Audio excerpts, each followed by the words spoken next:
to Rusted Rock Cathedral. Emma's never been there before, but she has seen pictures, so we'll see what's there when we get there. Go ahead.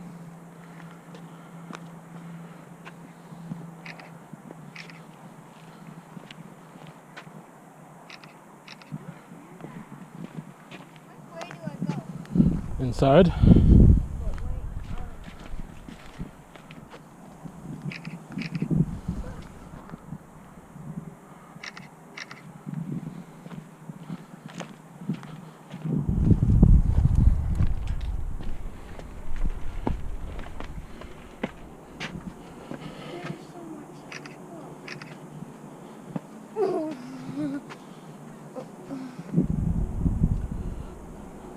There's a doll there. I think a doll there. Nope. I like this art project. It's cute. But it's very scary. Ken. Yep. Yep. That's new. That wasn't there last time. Oh. That's the thing that's great about it, is it keeps changing. People keep adding stuff to it. Yeah, and they took away the doll. I'm pretty. Well, I think it's burnt down there is what happened. Burnt? Yeah, there's a burnt head down there. I'll show you when we go down. Can I hold on to this? Yeah?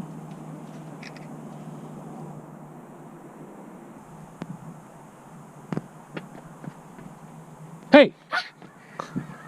You freaked me out. Don't do that. Well, why would I leave you here? You're the one who said that you were going to stay here all night. I said I'm never coming down.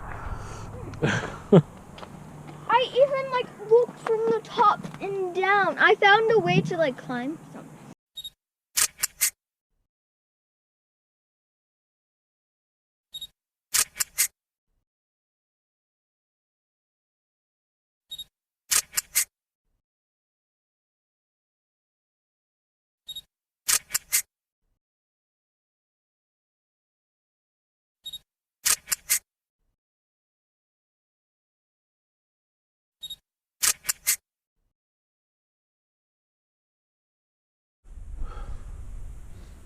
I just had a little post about being thankful for the space, basically, and how the space has changed. I've had it I think a little less than 2 years now, but it's definitely around the 2-year mark. And it seems like it's been changing. It's ever changing. People who have been here, spent time here, that's changed. How I use the space has changed. The physical layout has changed a couple times. And yeah, sharing the space has been something that I never intended to do.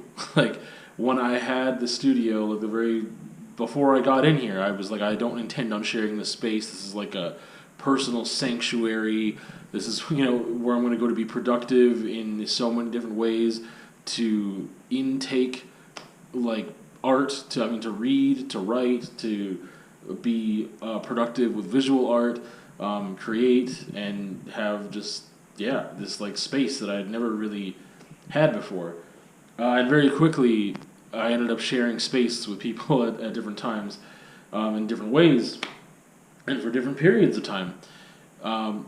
And it's still that way today. It's still shared. There's kids in here smiling, laughing, creating, having fun. I still get time alone in here. My partner comes here and gets time alone in here. We spend time together in here every once in a while. I really enjoy the fact that it is still an evolving space, and it is stable in the fact that it is a space that gives me peace. I came here today. I knew that I wasn't going to have very much time I just didn't have much time today. I needed to go grocery shopping, do some other things, and then go back, so that Randy can get out and have some time, out of the house on a weekend as well.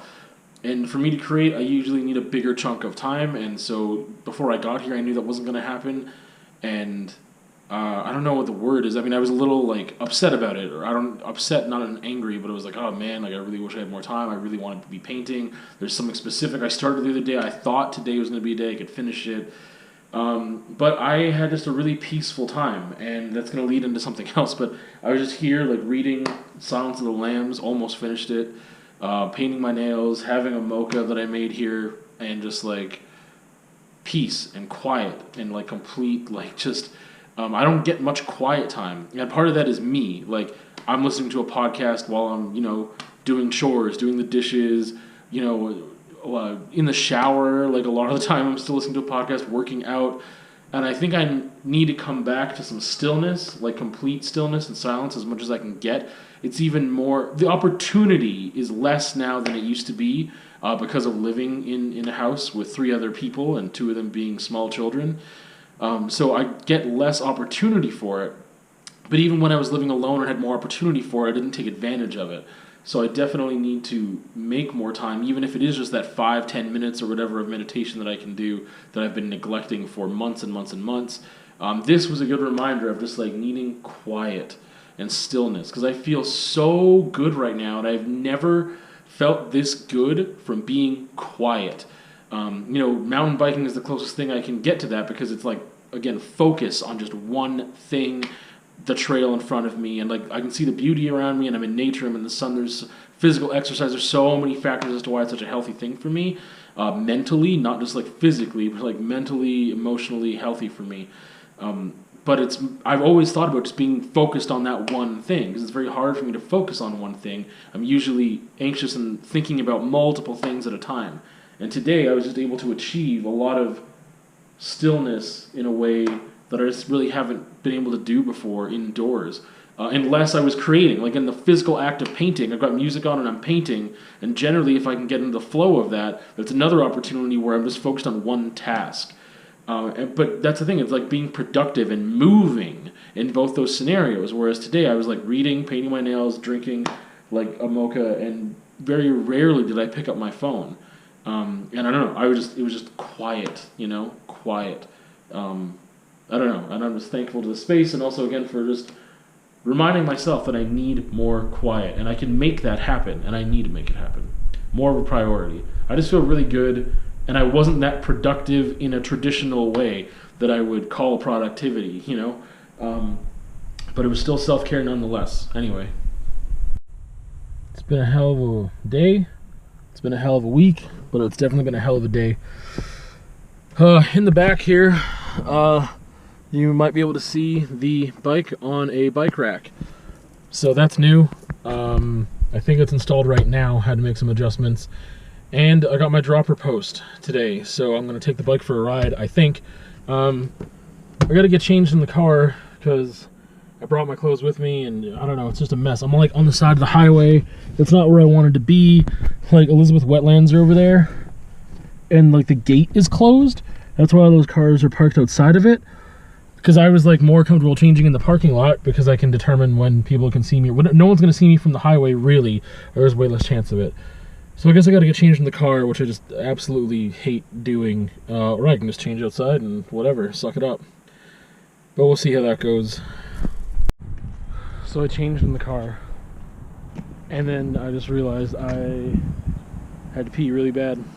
I couldn't hold it. Like I could hold it, but I would have a really not enjoyable ride whatsoever if I tried. Or wouldn't be very free to move as ably as I wanted to. Anyway, here is the bike on the bike rack right now. Couple little bumps along the way, but I think I got it now. And there is the dropper post, which I'm going to have to experiment with right away. So now that I'm ready, I guess I'm going to go back to the trail, drive back there, and see what's up. Overcast with a cold wind, and it looks like rain. But I just tried the dropper post out in the parking lot, and it's already made a world of difference just in the parking lot. So just simple thing at a great expense. But I mean, it makes a world of difference. I can't wait to actually hit trails again, like, well, I'm about to now, but I mean like more proper trails that I really, more advanced trails than this one. Ones where I'm actually gonna make use of the dropper post often and just really, really see. I know the world of difference it's gonna make just riding flat ground, but I'm excited. I'm really excited.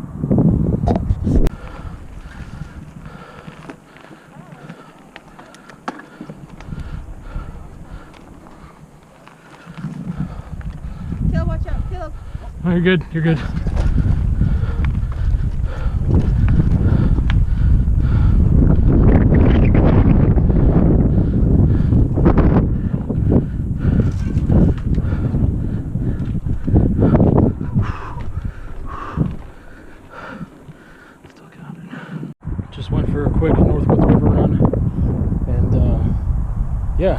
got on there, it wasn't as windy as I thought it was going to be. And I feel good. I want to keep riding. I definitely feel the ride more so than I used to because I'm not in shape for it. But I'm going to go and do, man, it'd be helpful if I could remember the name of these trails. Double Bogey, No Island. That's what I'm going to go do right now. Yeah, I haven't used the dropper post on the trail yet. There was just no reason to use it over there. But it's, yeah, there's something I was going to say, and I don't remember what it was. So cool beans. I'm gonna go. And the other thing I was going to say that I was thinking about while I was riding was that, holy smokes, just having the bike rack, or just, not even just the bike rack, but I was putting my bike in the back of the hatchback before, is amazing. Like, I don't live in Lethbridge anymore, so riding from Coaldale to Lethbridge to go hit a trail is a little different. Like, I will get less exercise in a way because I don't have to travel from my house to the trail and back to my house. So I can avoid climbs now if I want to. And in one aspect, it's good because obviously I'm like, oh, I only have time for the trail, then I only hit the trail. And I could just park at the top, you know, of the coulees and then do the climb or whatever. Some places it's unavoidable. Like going down to 6 Mile and stuff, I've got to do the climb back. Has to happen. But it just makes things, it's just like fresh legs for a trail. I'm not used to that. I'm used to, you know, sometimes riding 7, 8, 9K before I get to a trail.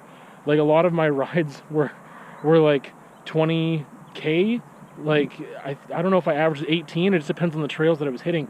But just to get from my house to certain trails, you know, it took a lot. There and back, and then that's, you know, 2/3 of my ride was street, flatland, but still a lot of kilometers.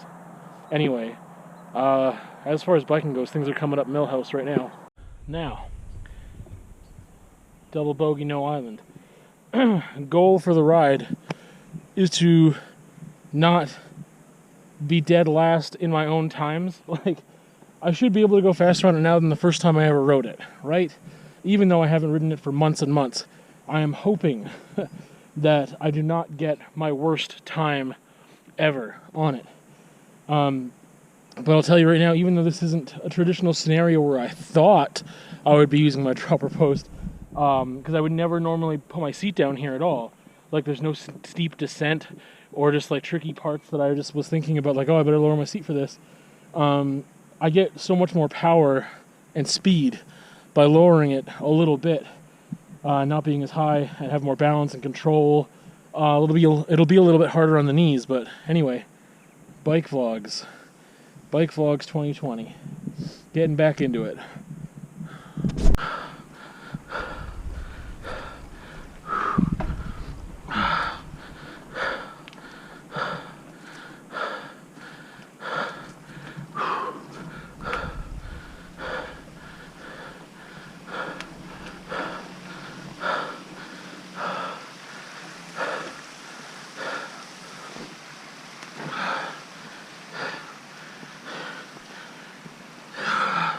I think I'm going to say before I go, and hopefully vlog about something else other than biking next time, is that having someone who invests in you to the point where they support your passions, gift you a way to support your passions, is amazing. Because the bike rack, I mean, yes, I could load the bike in the back of here, which I've done before, but I mean, I risk damaging my spokes and stuff, especially if I've got Emma's bike on top of mine and we just got a blanket separating them. So the bike rack is not essential, of course not, but it helps a lot. The dropper post is a game changer. I can't imagine, you know, how great it's going to feel when I get to those spots where I was always like, man, I wish I had a dropper post. But I think the thing I'm most passionate about in life is art, and then second to that, honestly, like, art encompasses so many things to me, consuming and creating, that when someone just buys me a book, just a simple, like, $5 or $10 or whatever sometimes for a book, I'm like, hell yeah, like, I love books, and you are, like, in a way, you're giving me something to consider, to think about, to write about, to make art about, you're giving me something in my life that I want to to consider and reflect on and whatever. And so even just a simple gesture as a book. Some people, you know, if they got me art supplies or whatever, that's such a supportive, amazing thing. But I mean, honestly, I can't think of anything else other than art, because art is like music and writing and photography and visual art, painting and everything to me. That like I don't think there was another thing that I could categorize as a passion of mine until like the past like year and a half-ish or whatever, and that's mountain biking. Like I don't know, it's just completely, it's just something that helps me so much that it's not a traditionally creative passion or something. That's not how I categorize it, as like I'm being creative on my bike, even though yes, I think it could be a form of creativity, just like skateboarding could be. I'm not going to get into that right now, but anyway, it's just that having someone, that's the thing, the price isn't the thing that I focus on, but a lot of these things are really expensive, and without Randy actually assisting me, whether it was like as a birthday gift or just going half on the bike rack, or she offered to pay for the whole thing. She's like, well, it's the thing for our family. It's not just you. Like, Emma's going to benefit from it too, or we'll all benefit from it. Just having someone to invest, make it a priority for them to invest in you, I guess. I don't know. It's just, it's a beautiful thing. To support somebody in things that you know that they not only enjoy, but will benefit them. Like I said, biking just benefits my mental health so much. And it's just crazy enjoyable. It's so much fun. Anyway, I was just having a soft moment. But yeah, I just a sincere thank you, because it's I just haven't ever had someone support me, like a partner support me the way that Randy has. And I'm not talking about finances. I'm just talking about the way in which she supports me, my hobbies, my needs as a person, like things that I need to do just to keep myself balanced, whatever. Anyway, I'm going off the rails. Bike Vlogs 2020. I don't know why I keep doing that. It's dumb. Anyway, finally got Emma's bike on here, and mine. Her frame is like curved downward and stuff, so we can't put it where it's supposed to go because it won't get past this thing, and it's kind of a mess. We'll see how it works. But I'm going to sign off, have the outro to the vlog here. Man, I'm a mess. I was a mess yesterday, I'm a mess today, for different reasons. But, yeah, that's the vlog for this week. A lot of bike stuff. And we will see you on another time with some more stuff that's maybe not bike related. Maybe it is. Maybe it's not. What a dumb vlog. Nasty little spill today on the trail with Emma. We both got wrecked. She fell too, but that's part of it. And I was really proud that she just kind of got up and kept going. Yeah, I got some stuff on my legs too. But yeah, it sucked. I know what I did wrong, so I definitely want to go back there again. Of course, I wasn't recording. I just got lazy. I didn't bring like the stuff I needed to put like for the head cam for my helmet. So I brought the GoPro with us. I just didn't bring the stuff, and I didn't record on the trail. I should have, because I don't fall very often, thankfully, and you know, me falling always makes for good footage. Anyway, wanted to wrap up the vlog, and I had a weird energy last time. But I do want to say, like, again, like, man, having, like, maybe not again, I don't even know what I'm keeping yet. But having a partner that supports you, your passions, hobbies, and everything, not just financially, but, I mean, I don't know, I've just never had someone be so supportive ever, and it's amazing. So, thank you, Randy. That's it for now. We will see you on another time. I gotta go make noodle soup for these kids.